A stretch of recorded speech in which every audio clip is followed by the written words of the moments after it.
Welcome back to the weekly DEFUSE, where we'll be recapping the biggest happenings in this week in Valorant and what to look forward to next week. Today we're recording on Wednesday, February the 22nd. On this week's episode, we're talking about the Alpha Group lock-in results, some of our scorching hot takes, and some surprising roster moves. I'm your host this week, Domenic from Off the Dome, and today I'm joined by my host, as always, Galaxy from the Inting Podcast.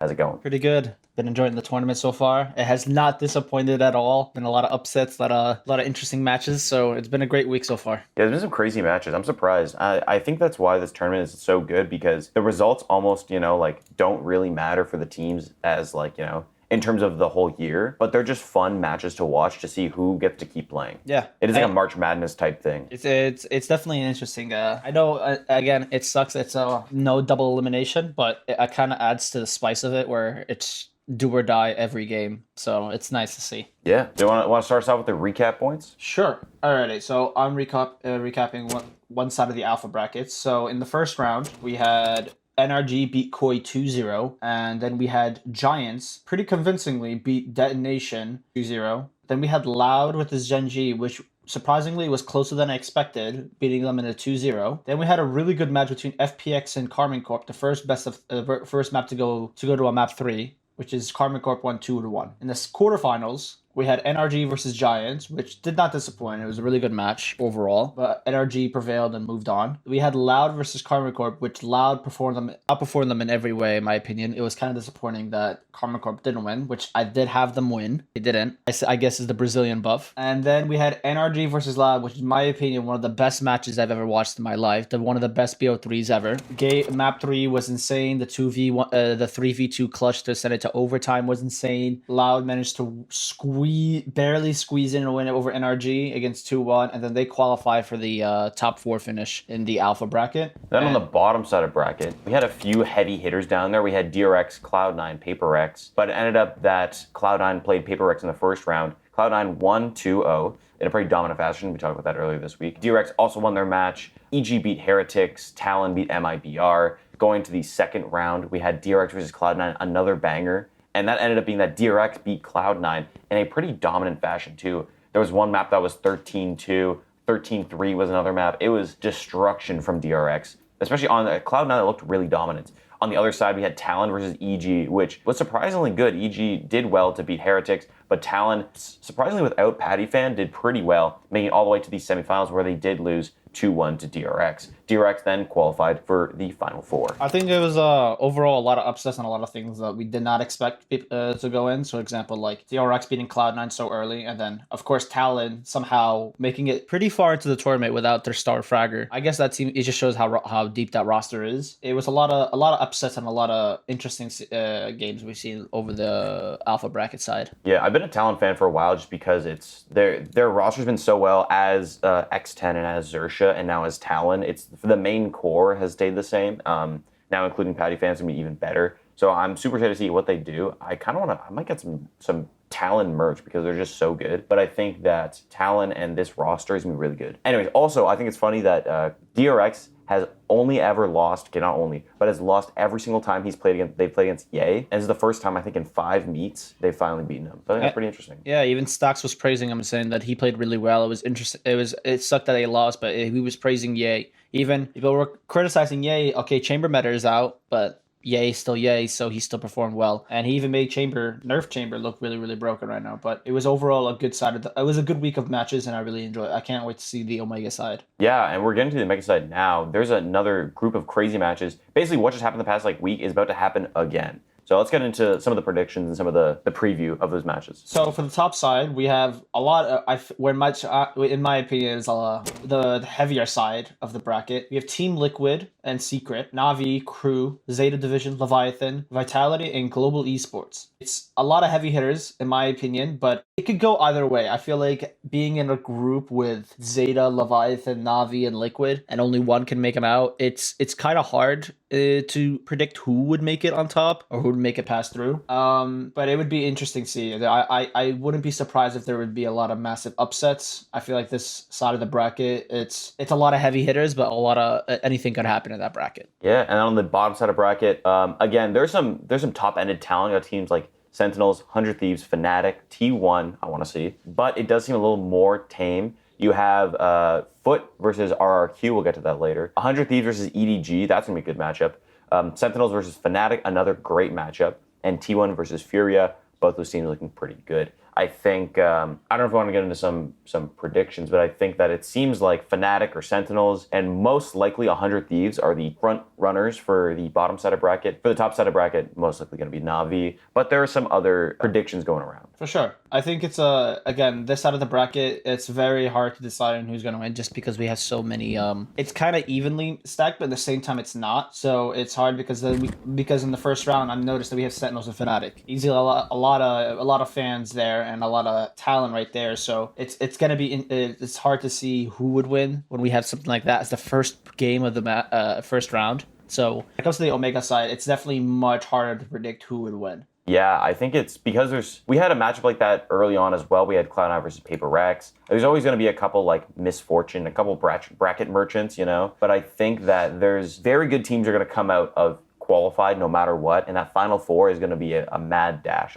I'm so excited to see how this bracket actually turns out. Also, a little side note, we had a little roster change for the VCL. A lot of you might have not noticed. So it was Harmful and Okeanos were dropped by Turtle Troop, and replacing them is Tig and Mummy, which are very interesting pickups because Tig has already solidified IGL really solid when he was on the Nation with Stewie and Wardell. Was very, very solid. And then Mummy is an interesting pick because I feel like he has been out of the scene for a bit, and him just coming back is it's going to be interesting to see. Maybe they have better plans for him, but it's going to be interesting. It's good to see Mummy back into the pro scene, especially in the VCL. But it's also unfortunate because they are down to 0-2 in the group stage, and they have 3 more games to go. And arguably, they're kind of hard games. They have to go against Breakthrough, G2, and Oxygen with a new roster.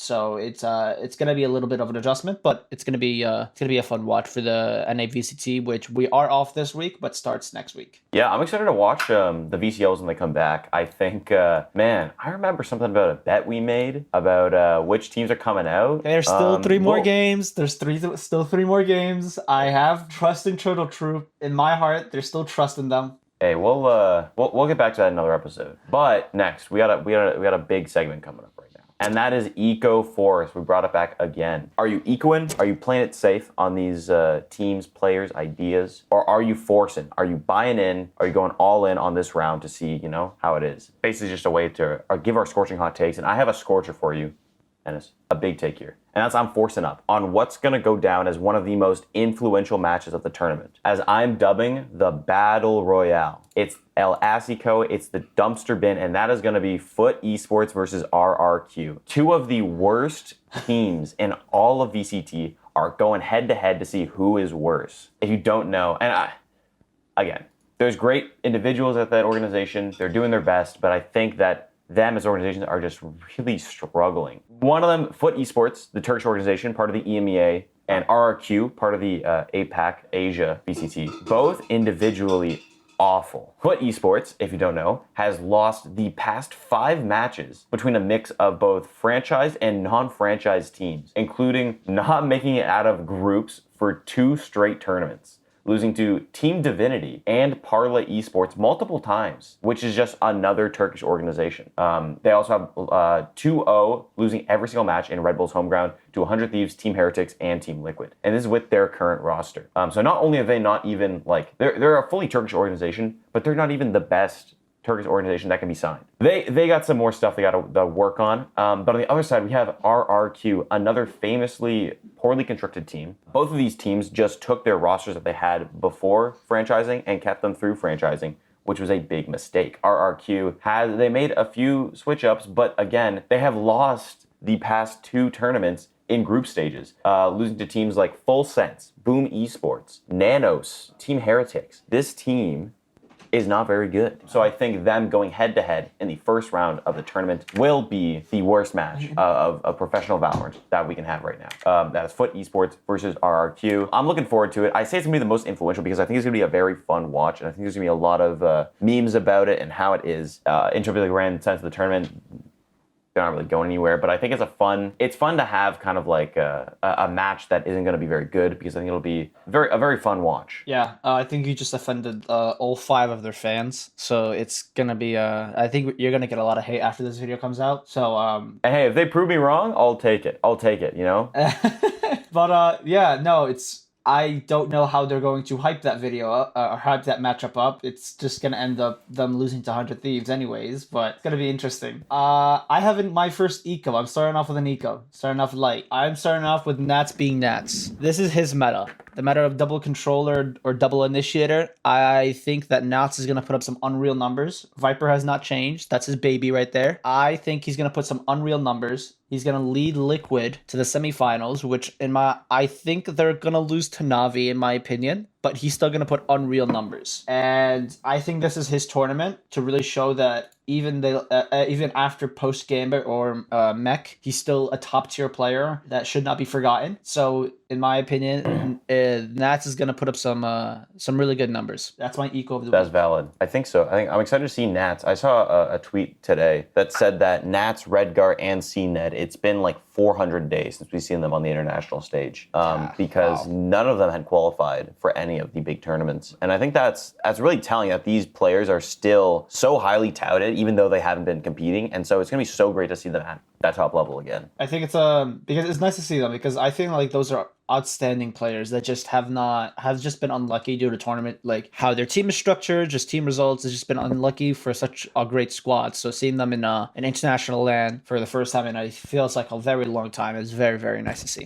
Next, I got an eco for you. I usually like forcing up. I'm gonna play it safe, and I'm playing it safe on NA. Now, we had a lot of things, a lot of labels thrown around, on NA in the past couple of years of Valorant, saying that we weren't very good, then we were pretty good. There was a lot of talk that NA was a majority of the teams coming into the semifinals, and we qualified for none of them. Now, that's not to disparage NA. I think we still have a very, very high quality class of players. Because keep in mind, right, NA has the VCLs, which every single team has some bangers on them, right? And even then, there's teams that didn't qualify, players that didn't qualify, that are still amazing in the woodworks, waiting to be called up.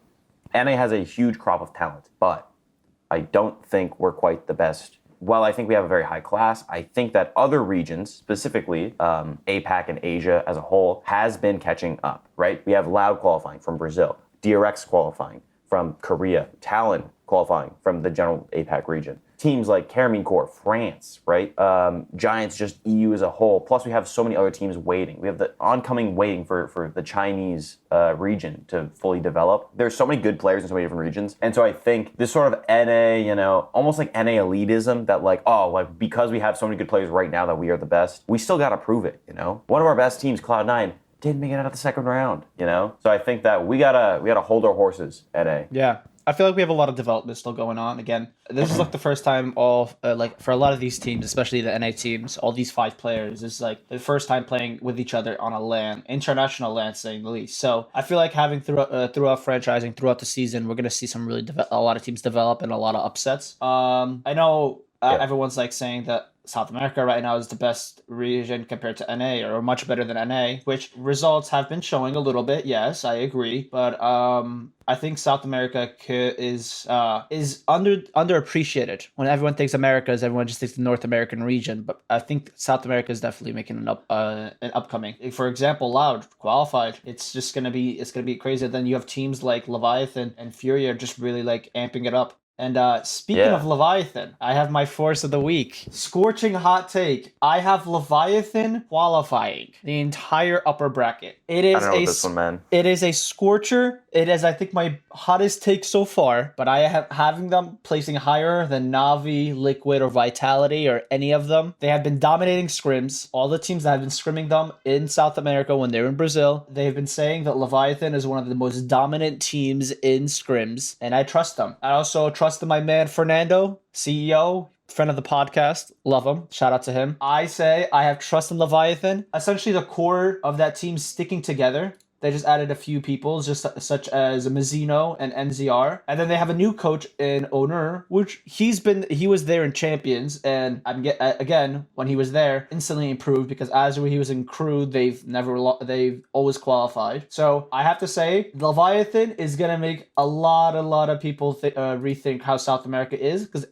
they think of South America, they think, oh, Furia, Crew, Loud. But no, Leviathan is going to show the world on how they're going to upset the whole bracket, and they're going to beat, in my opinion, they're going to beat Na'Vi in the semifinals and qualify. Yeah, while I will say that that's a bit of a reach, I still think that Na'Vi, takes it. But I will agree with you that Leviathan has improved. They took a roster that was already great, already qualifying for international tournaments, consistently beating Crew and challenging some dominant teams. They just made it better by adding players like Mazzito, NZR, and also Kesnit is also on the roster. I don't know how often he's going to be playing. With their coach, Owner probably the best South American coach right now, leading both Crew and Leviathan so strongly. This team is really good, and I think they definitely have a chance to make it to semifinals.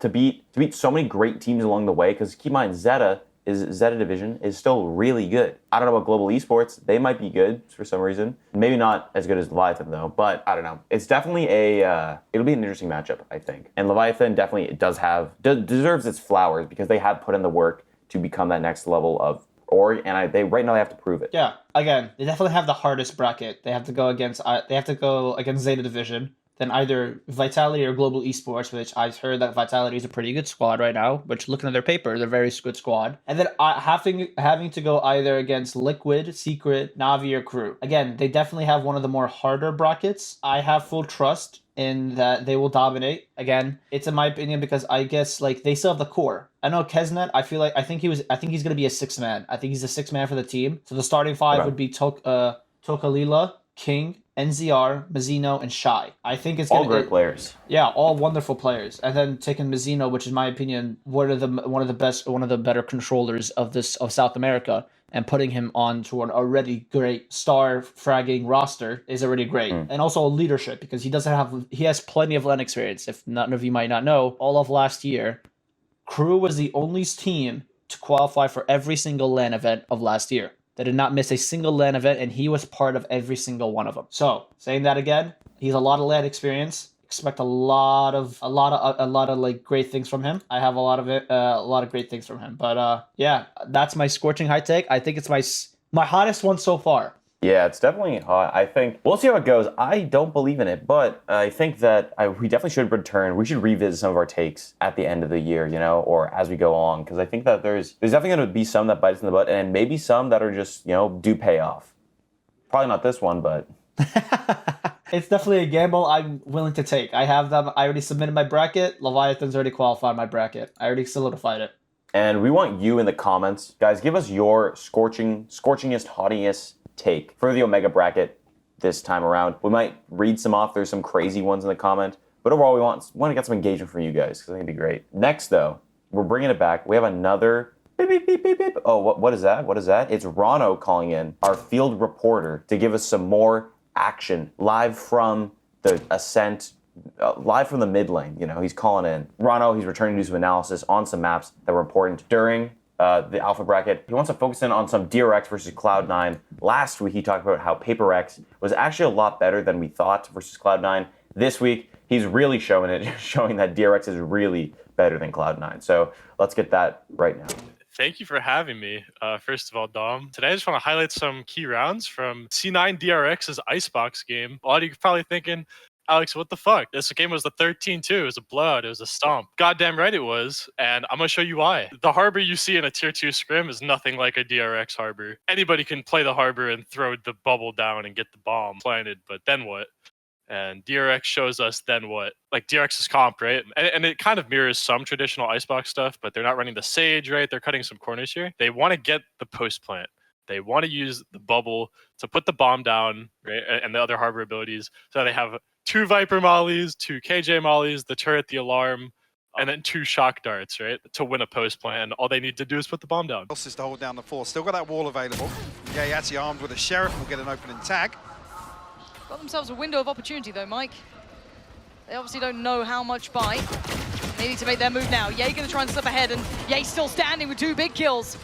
Sheriff to hand, and doing serious damage here. Spams away, does not find connection towards Marco, who does find one back, and DRX not out of it yet. Vanity left to the 1v1. Off for a second, 2 big kills already. And Zest closing in, DRX.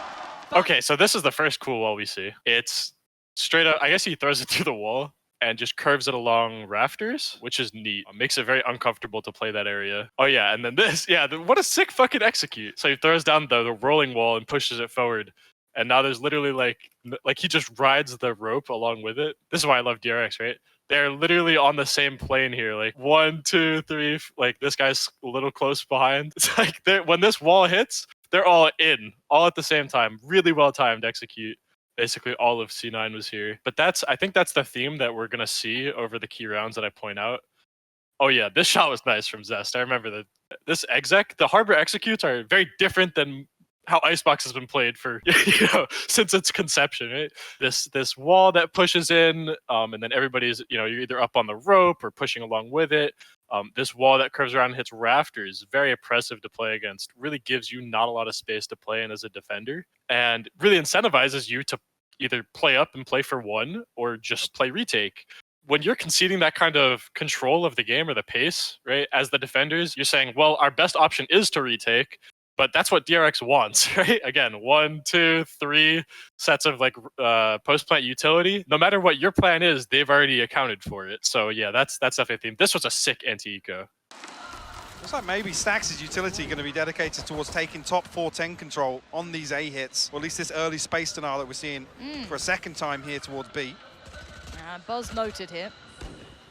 They get an indication of the stack though. Yeah, you're already going to pull players over. Yeah, he's gone down, just overwhelmed. Buzz going to send the wave in motion. Taking the site. Actually allowing the plant to come through here as well. They're trying to get into it, not going to happen. Yeah, plants in. This is lovely from DRX. Clean work. RB, no stress. Beautiful. Right ball, which is basically going to give, well, cancel out the cooldown almost. And straight away, we're seeing a difference here in plant position for DRX, which is, well, I said, they were anti-eco round, right? You're on SMGs, you're on your Bulldog, that kind of thing, versus all classics, maybe a Marshall, maybe a Deeg. The first thing that you consider is effective range, right? Where is my SMG going to be good against a classic? Well, probably not super long range, right? You don't want the A fights if you can help it. DRX kind of has a solution here. They want to clear it out with util and get the bomb down on B. They're pretty comfortable playing like yellow and B main for these SMG fights. This is like a 15-meter fight. It's perfect. I mean, this harbor wall is actually just such a great solution to playing against these kind of guns and just taking space in general. So yeah, while this wall pushes forward, they're just going to grab the space behind it. And they're kind of being respectful almost to a degree where they say, look, they could be in this wall. They could swing the wall. And I mean, you can see where they're standing, right? They're still playing back in garage. They're waiting out a dart here. They're getting even scanned. And now they start to scale. The wall's already been up a few seconds. Dart flies in yellow. Stax takes the opener. And then this wall is also important. Just like another line of coverage. I think getting Buzz up on yellow, I think, is so smart in this execute. Now, this bubble is the last part of this anti-eco. So between this Viper wall and where he's planning, right, we have some space. It's like 5-6 meters, something like that. When this wall drops, or when they start to plant, they drop the wall. I don't know if that's intentional or they just ran out of fuel. Literally what happens here is one of these players, I think it was Leaf, sprints out from the wall. Leaf sprints out through the wall. Oh, okay, the wall didn't drop, but he has that 6 meters to run, and he's just dead from main. A really interesting concept on anti-ecos is the way that you use your smokes. A lot of the time, you want to leave angles open instead of smoking things off, because you don't want them, the classics, the close-range weapons, to sneak up in there and then pop flash out or swing out together and just jump out like the Avengers. So I really like this stylistic idea of planning open, like super far out, so that the defenders have to swing it basically into the open to even get close. I feel like people have played against the same style of Icebox forever. So any team that tries to change it up, it goes a long way. And that's why I really, really like this VOD from DRX, because they ran the harbor. They tried something new and they put their opponents in an uncomfortable situation, which is never where you want to be on game day. And these kind of rounds are always looked over, right? They're always looked past, anti-ecos in general, right? People think, yeah, it's the free round, it's the one you get because your weapons are better. And yeah, it's pretty true, right? But also, the difference between winning an anti-eco with 5 guns and 3 guns left, or even 2, is enough to sway the game. What's interesting is Cloud9 has always been a very adaptable team. They call a timeout, MC spits some game in the mic, and then it's just win out from there, right? How many times have we seen MC call a timeout and it's just like 8 rounds in a row after that? It's fucking good when they can't solve it. When every round after round is more of the same from DRX and it's still not solved. C9 is a team almost that when you play against them, you need to constantly innovate before they solve it. Otherwise, you're just giving rounds back to them. But DRX didn't. They ran the same shit and it kept working. And I was like, holy shit, they solved Cloud9. Amazing to me. And we're back. Thank you, Rano, for talking about that a little bit. Thank you. He's definitely Rano's definitely a character when it comes to analysis. So I love it. Yeah, I love him. He's so funny. And so finally, our main segment. We're bringing it back. We're returning to the VCT Fantasy Draft. So a bit of a recap from last week. We drafted our players from the Alpha bracket. My team was Ye, Som, Zeppa, Heat, and Trex. While Galaxy's was RB, Nevera, Shin, Zeke, and Nukia. And somebody won. Do you want to say it? I just want to hear you say it. Who won? It's still waking up, so I just want to hear it. After a shambolic performance from Heat, from MIBR, I need you to perform, man. He had a 0.61 map. We were using the Valorant rating system. Ye had a 1.11, Som with a 1.12. Nothing really stuck out for me. I ended up with a 5.61 in total. Galaxy, on the other hand, masterclass performance from Nevera and Shin pushed him to a 5.68. Galaxy's won last week. Thank you. Yeah, it sucks. I saw shout out to that one guy in the comment section. He was like, common Dom W, NA representation. Where's your NA representation now, huh? Some people know more than others, and it shows, guys. It just shows. Listen, I'm gonna need your phone records. You must have called Ye, asked him to throw. Well, how much did you pay him? Crypto betting. It's an NDA signature. To throw. It's an NDA signature. We can't really talk about that kind of stuff. But just saying, some people know more than others. I had big trust in Shin and Nevera. Zeke kind of threw a little for me, but he did well. Again, Shin and Nevera did masterfully. So we're doing it again this week, except this time we're doing it for the Omega bracket. The Omega bracket has not started as of today. I think the matches do start later today. In about 30 minutes. But as of right now, we have no spoilers on the matches, so we'll see how that progresses. The rules of the game are you have 5 players to construct a team. The players will sum the average VLR rating from the teams in total because not everyone has the same number of matches. And we're only going to use Omega bracket players this week. So because you won last week, Galaxy, who's your first pick? Okay, my first pick, and I'm going with a really safe pick. I'm going with Team Liquid's Nats. He's my first overall pick. Again, like I said before, this is his meta. Viper has not really changed much. Minus their ultimate, but it's just his meta. It's the double controller, double initiator meta right now. There's no duelist really. A lot of teams are running a no duelist comp right now. So I do feel like this is Nat's comfort zone, and it's just gonna help him out. I would have picked Yampy, but I feel like Nats is a much safer pick right now, and that is my first overall pick. That's a good pick. I think I was thinking about if I had the first pick, I probably would have picked him too, just because man, he's good. He's very consistent too. But I think my second pick isn't all that bad. I'm going with 100 Thieves Cryocell. That guy's a Chad. He's been on the rise recently, joining 100 Thieves, coming from Xset, and they absolutely dominated the last tournament they were at, beating teams like Cloud9. I don't remember who else was out there, but it was the Red Bull Homegrounds. 2, 3. He did well, and I really believe in him. He's consistent. They have a good side of bracket too, so I'm ready to see some crushing from 100 Thieves. I would say that's a pretty safe pick. Again, he's shown to perform well on LAN as well. My second overall pick, I'm gonna have to go with Zekin. I feel like all of LAN last year, he played extremely well. He's shown that he's not scared of the big stage. So again, I know Brazilian fans are a different beast. They're a different crowd when it comes to different other crowds, but I feel like Zekin's gonna show up. I feel like he always outstood even when Cryosol was having a bad game. Zekin was one of the more consistent players, in my opinion, on that roster. So I have trust in Zekin. Man, I really wanted Zekin. He's a friend of the show. He's fucking so good, and I really wanted to pick him first, but I thought I needed to pick Cryosol first, then Zekin. Damn, I wish he fell to me. Okay.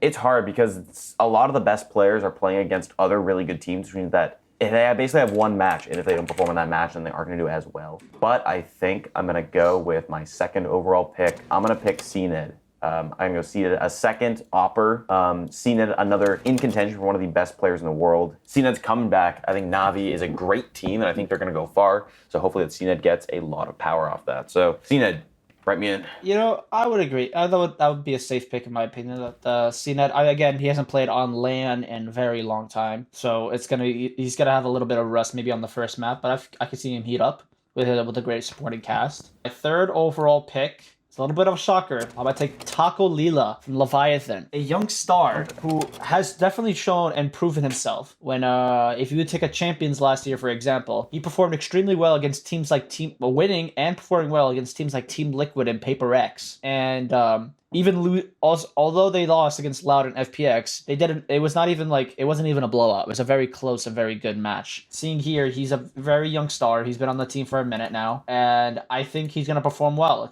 I know Zeta's gonna be a hard first match for him right now on the new year, but I also do have I have trust in Taco Lila. Okay, that's a good pick. I think even if I can't win the bracket, I'm gonna win the people over. I'm going with another NA pick. I'm picking up Asuna from 100 Thieves as well. Yeah, I'm all in on 100 Thieves. They gotta do well for me to win, and so I do believe in them. Their matchups are EDG, which I think that's actually a really close game. Following that, though, if they win that, then it's the winner of the Battle Royale. That's gonna be awful.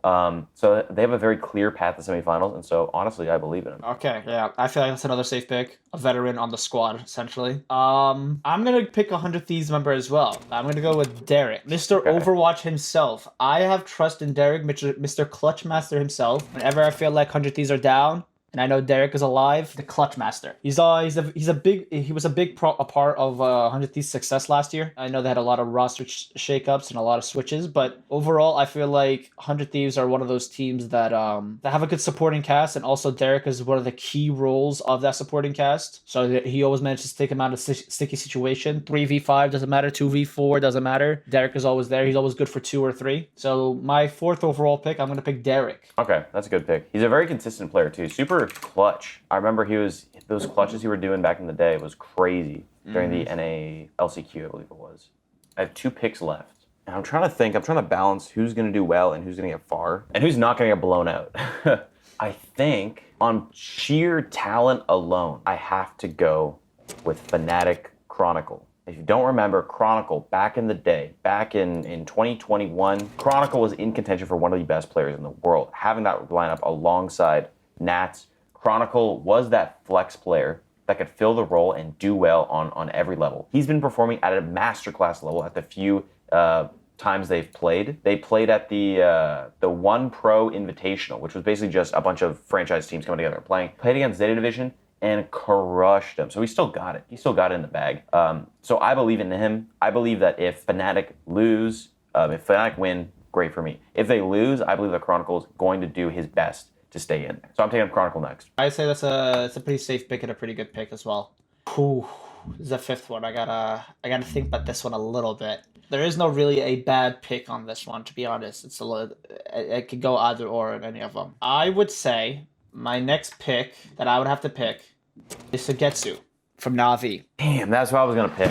I think Sugetsu from Na'Vi is one of those players that for some reason is underappreciated, but when he puts up quiet numbers, he'll put up 20 kills, but it'll be the quietest 20 kills of his life. He'll put up numbers and he's such an impact player that he's just overlooked a lot. Yeah. Again, he's gonna be overlooked a lot here, but I feel like he's such an impactful player where he's always in the right spot, always in the right area. He was a big part of their Masters win last year when they were on FPX. I have a very strong opinion on him. He's a very good player. I would have to give it to Sugetsu as my fifth and final pick. Damn, yeah, that's exactly who I was going to pick. I was like, all right, I locked in. I was going to pick Sugetsu.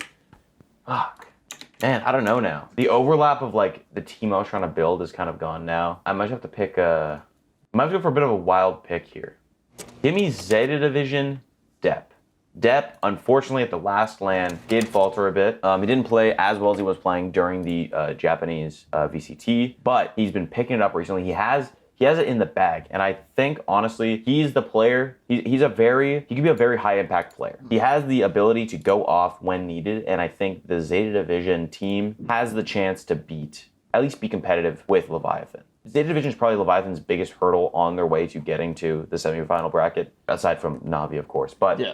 I think that Zeta Division is a very, very strong roster. They've been together, they've been practicing, they've been doing well. So hopefully that Depp can perform to the highest level. That is my final pick. Galaxy, quickly read off who's on your team right now. So on my roster, on my starting five of the fantasy for the Omega side of the bracket, I have Nats, Zekin, Tokalila, Derek, and Sugetsu. Damn, pretty well rounded. Only NA and EU players I see. Uh, No Asia representation. What's up with that? am not. The only reason I did not pick Asia is I'm not too familiar with it. I did have RB for my alpha bracket. That was the only APAC region I had for the alpha region. But for the Omega side, I'm not too familiar with the. I only know a few, such as Ban, Saya Player, and Zeta. But I'm not too familiar on how they're going to perform against a very strong Furia team. So I was going to take a more safer pick. I wasn't going to go over the crazy, but I'm taking Americas and Europe. That's fair. I really want to take Ronsky from Global because I love the Australian man, but I saw a rumor that he wasn't going to be able to make it too. He was going to miss lock-in, so good thing I didn't pick him because I would have gotten a 0. Yeah, my roster is Cryocells,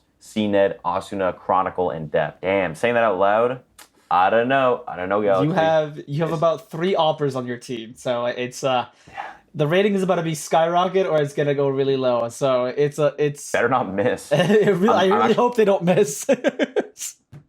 I'm gonna be playing with the cord, play with the land cord. I'm heading over there right now to. Yeah, we're about to hit Sao Paulo today. Our plane tickets right now.